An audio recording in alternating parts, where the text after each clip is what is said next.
to week 2 of online learning. I hope last week wasn't too much of a culture shock for you. This week we're going to be looking at 3 lessons, 3 assignments, and 3 formatives. This video is going to talk about Chapter 16, Lesson 3, the Kansas-Nebraska Act and Bleeding Kansas. And we are still trying to answer that question from 1850 to 1860. How does the nation try but continue to fail to deal with growing sectional differences? So grab your highlighter, grab your pen or your pencil, grab your either hard copy notes or your electronic notes, and let's get right into it. So as I mentioned in the first video, it's hard to believe that in just 10 years, the United States has no other choice but to separate into 2 separate nations and declare war on each other. How is it that things get so bad? Well, the 2 main issues that caused sectionalism in the 1850s are the issue of slavery and the issue of states having the right to do whatever the heck that they want and forget about everybody else. Now, the first event we saw in this chapter was the debate in Congress over the newly acquired Mexican cession. Representative David Wilmot from Pennsylvania coolly suggested that we make the entire territory free of slavery, falling back on the precedent set in 1787 with the Northwest Territory. And although the Wilmot Proviso never became law, it did reveal to the South what lengths the North would go to gain the political power in our country. Then, in 1845, the poop hit the windshield when California applied to be a free state. We can't follow the Missouri Compromise, which was the most recent law, for 2 reasons. One, there isn't another territory at the time of California's application that's ready to become a state, let alone a slave state. And 2, if they had used the Missouri Compromise line, you can notice in this map here that it would split California in half. Nobody wanted a Northern California and a Southern California because it would split the wealth and power California had just achieved through its gold rush. So the debate went on, and debate they did. They railed on and on about the need for Southern rights and Northern rights. The 2 guys that were in charge, John C. Calhoun from South Carolina, arguing about the fugitive slave law, and Daniel Webster arguing that since California wanted to be free, it should be free. And these debates went on for months until my main man, Henry Clay, suggested his compromise of 1850, giving both the North and South something that they wanted. For the North, if you remember, it was the CAST, California Free, and to end the ST, or slave trade, in our nation's capital. For the South, they would allow California to be free, but only if they got their POP, or popular sovereignty, meaning that states or future states could vote for themselves on the status of their slavery. And the South also got what it really wanted, a Fugitive Slave Act to return their assets, as they would have called them. But once this law passed, the Fugitive Slave Act caused the most problems of all. While the South had hoped that the Fugitive Slave Act would show the North how hard hit the Southern cotton industry was with all of their labor running away, it caused many Northerners to practice their civil disobedience, or what they thought was their right to not follow the law because their morals told them that slavery was wrong. In either case, it put a spotlight on slave conditions in the South and made Northerners realize that if they would be forced to return runaway slaves, they would not do it, and the abolition movement grew. But probably the smoking gun up to this point was the novel Uncle Tom's Cabin by Harriet Beecher Stowe, which became a bestseller in the North, and Southerners laughed it off as propaganda for the abolition cause. So, thinking critically about all of these events so far, do you feel like we've passed the point of no return? In other words, do you think with what has happened to this point in terms of supporting or opposing slavery, have we, as a nation, reached the point that a civil war is the only way to resolve our issues? I'll be asking you this question in our live lesson this week, so be ready to come up with an answer. So let's begin taking our notes on page 18. If you're following on the digital or the hard copy, either is fine. So up until this point, we have 2 laws in our country that we can follow when it comes to making territories either free or slave. And the first one came to us in the Missouri Compromise. Now remember the word compromise when I first mentioned it to you guys in quarter 3. I call it a Band-Aid because a Band-Aid, all it does is it covers up the wound. It doesn't heal it. It makes it hard for it to get even worse, but it does not solve the problem. And that's what we see in both of these compromises. So the Missouri Compromise was suggested in 1820 by Henry Clay. And in this, he's going to give us two new laws that our federal government can follow when it comes time to add new territories as either free or slave. At first, it says that if you add one free state, you're going to add one slave state at the same time to keep the balance in the Senate. And that's what we saw happen immediately in the Missouri Compromise. When Missouri was added as slave, Maine was added as free. But they knew that in the future they had to have some other cause of action. And so what they did was they drew that green line that you see on that map. And technically it only went to Texas, but now that we have acquired our manifest destiny, the line continues all the way to the Pacific coast. And that line says, it's the southern border of Missouri, that anything that is above the line will be free and anything below it will be slave. And that's it. That's all the law has to say. And that worked for a good 30 years until the Compromise of 1850 and California wanted to become a state. Now, California was all on its own, and because there was only California, we couldn't follow law number 1 of the Missouri Compromise. And so this compromise gave us California as free and gave the South the opportunity to allow states to vote in their own time whether or not they want to be free or slave. Because of this, when it comes time for the next part of our notes, the Kansas-Nebraska Act of 1854, Senator Stephen Douglas has two different laws that he can make his decision on for this. He can either draw the line or he can allow states to vote for themselves. Either way, he's going to use this to his advantage and cause us to get closer to a civil war. In 1854, Senator Stephen A. Douglas of Illinois introduced a bill to settle the issue of slavery in the territories. It organized the region west of Missouri and Iowa as the territories of Kansas and Nebraska.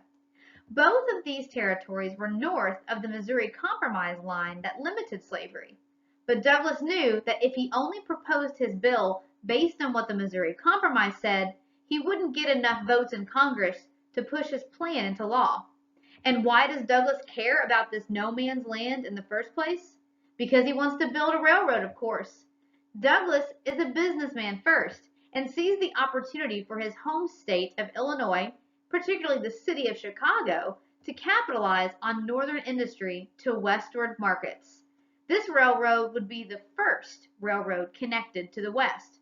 The railroad he's suggesting would have to cut right through the unorganized territory left over from the Louisiana Purchase. Douglas knew the railroad was enough to get Northerners to support his plan, but to win the South, he proposed repealing the Missouri Compromise and using the law created in the Compromise of 1850, popular sovereignty. This idea is central to the American system of government today. Douglas's popular sovereignty came to mean a particular method for deciding the question of slavery in its place. Of course, Northerners protested. The plan allowed slavery in areas that had been free for years under the Missouri Compromise. Northerners felt Douglas betrayed his own region by reopening the issue of slavery in the territories. But this is just what Southerners wanted. They supported Douglas's bill and helped it get through Congress. Why? Because something that had once been absolutely closed to slavery now gave the South the opportunity to seize more slave land. And with the election of President Franklin Pierce in 1854, and with the backing of many Northern Democrats, the Kansas-Nebraska Act became law and the slavery can of worms just reopened. Flip on over to the next page of your notes and you'll see the top of your page looks like my screen. If you have a hard copy of your notes, grab a highlighter, and if you're using a digital copy, go ahead and use the highlight tool within the PDF. We're going to take a look at this reading first. When the Kansas-Nebraska Act of 1854 was passed, the Missouri Compromise line of 1820 was repealed. In other words, it means it's taken away completely, and from now on, anytime we're dealing with slavery as an issue, we're going to fall back on popular sovereignty. This meant that white settlers moving into the territories from the north or the south would decide if Kansas and or Nebraska would be free or slave. Think about this for a second. Look at where, let me grab my writing tool here, and I'm going to use the color red for mine. Look at where Kansas is. This section here is the newly formed Kansas territory, and this section here is Nebraska. Why you would label all that Nebraska is beyond me, but there you have it. And again, what Stephen Douglas wants to do is, from his state of Illinois, he wants to build a railroad to connect the Pacific coast to buy goods being made, particularly in the city of Chicago. And so he is willing to let both of these territories be open to the popular sovereignty of the slave issue. By doing that, the people in this region realize that on election day, they have a strong ability to sway the vote. So here's a really good question right below your reading, and I want you to take a second to answer it once we finish this slide. Which territory do you think, Kansas or Nebraska, would be more likely to become a slave territory, and why? If you said Kansas has a better chance of becoming a slave state over Nebraska territory, you are correct. Grab your highlighter again and let's read together. The Kansas-Nebraska Act triggered a rash of violence few could have anticipated. The outcome of the popular sovereignty vote in Nebraska was expected to be free, and it was. But in Kansas, which is located north of the Mason-Dixon line, which would technically make it free, but west of Missouri, which is a slave state, the outcome was less clear. So in other words, Missouri, being a slave state, is the neighbor to this Kansas territory. See what happens next. Supporters of both sides rushed into Kansas on election day. Armed pro-slavery supporters known as border ruffians crossed the border from Missouri just to vote. When elections took place, only about 1,500 voters lived in Kansas, but there were more than 6,000 votes counted that day. Can we say rigged? The pro-slavery group won. So on election day, you had more ballots than you had voters, and the results turned out to be pro-slavery. If you were an anti-slavery voter, would you have been mad? Oh, heck yeah. So check this out. While the pro-slavery government was busy organizing themselves because, hey, in their minds, they won fair and square, the slavery opponents refused to accept that that was a fair election. So they armed themselves because, hey, it's the 1800s. They held a new election day, and surprisingly, the only people to show up on that second election day were anti-slavery voters. And sure enough, that vote came back that no, Kansas is going to be anti-slavery. And so they began to adopt their own constitution banning slavery. So basically, by January of 1856, Kansas had two governments. Now, I don't think this is true, but in my mind, I like to imagine that they both were in the same town. The pro-slavery city hall was on one street and the anti-slavery city hall was on the other. I mean, talk about chaos. Tensions increased and soon, of course, erupted into violence. Incidents occurred throughout the state as people were kidnapped, tarred and feathered, yep, we're going to bring that one back, beaten, and worse. And here's where the worst comes in. In May of 1856, in response to several pro-slavery attacks, fiery abolitionist John Brown from Connecticut led an attack near Pottawatomie Creek, Kansas, where 5 pro-slavery men were hacked to death with swords. Now, when someone is killed and they are killed with a sword, and it describes their death as hacked to death, this is a violent hate crime. There is passion behind this. It was named the Pottawatomie Creek Massacre, probably because of the reason it was, of how violent it was, and spurred violence over the next 5 years in Kansas.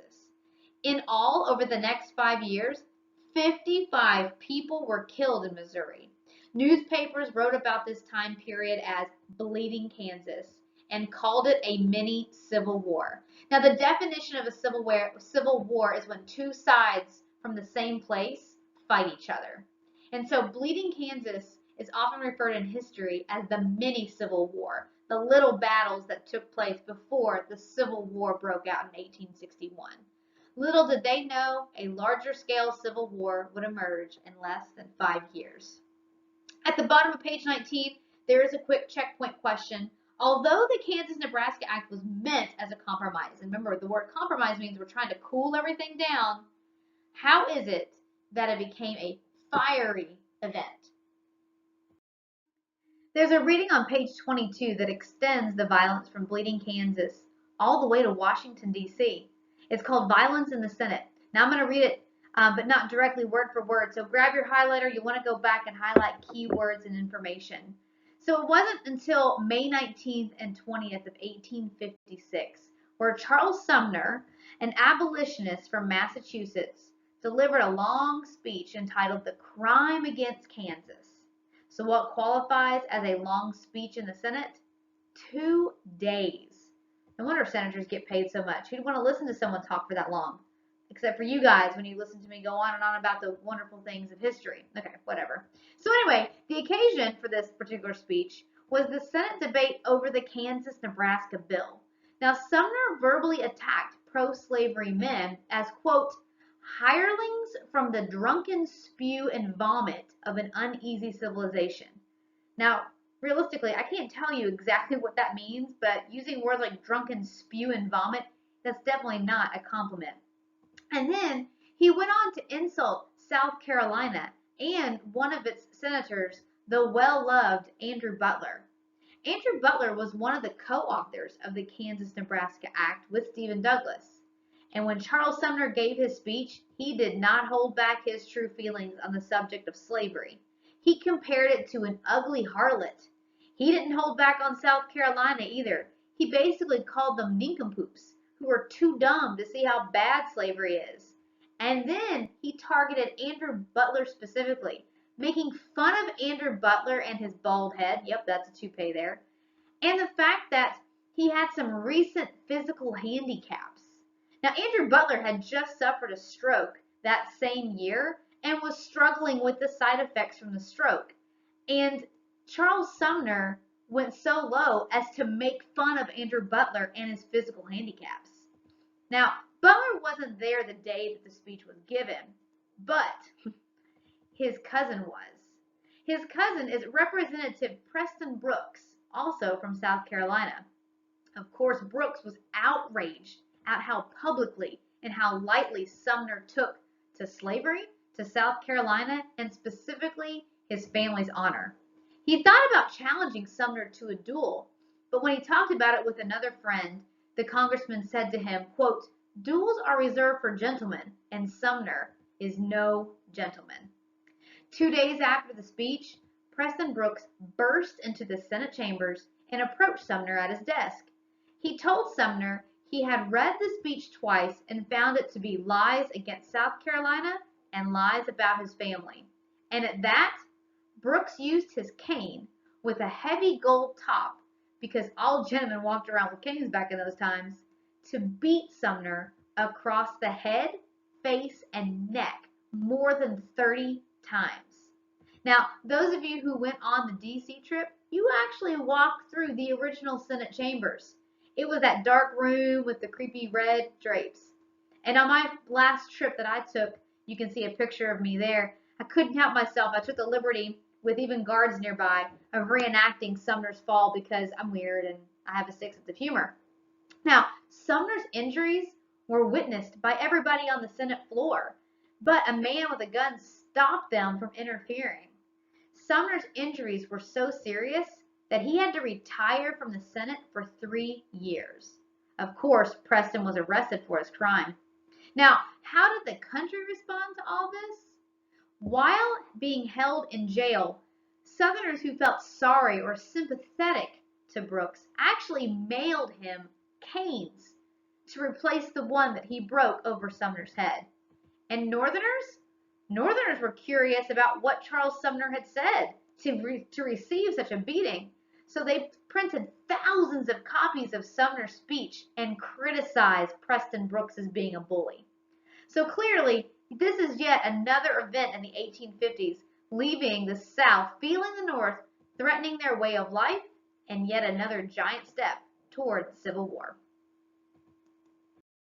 You've got a couple of checkpoint questions at the bottom of page 22. They're in red on the screen. Why did Brooks assault Sumner? And how does the North and South react differently to the violence in the Senate? Don't worry about question 3, which is under the picture on page 22. That went with an extension activity we would have done if we had been in class. Now, we've been looking at the idea of fire or ice as we talk about this chapter and the events that happen in it. And I think it's safe to say that the Compromise of 1850 was really a way to calm tensions. But since then, you've seen Uncle Tom's Cabin and the Fugitive Slave Act really heat things up. So I want to ask you to consider, where would you put the Kansas-Nebraska Act, Bleeding Kansas, and caning in the Senate? And also food for thought as we meet in our Wednesday live lesson. Do you think that the Civil War is inevitable now? I asked you at the beginning of the video, do you think we had reached that point of no return? After today's lesson, do you think we've reached it or not? All right, good luck with your lessons. Enjoy working on the questions in your packet, and also make sure that you take the assessment as we move forward. Have a good week, guys.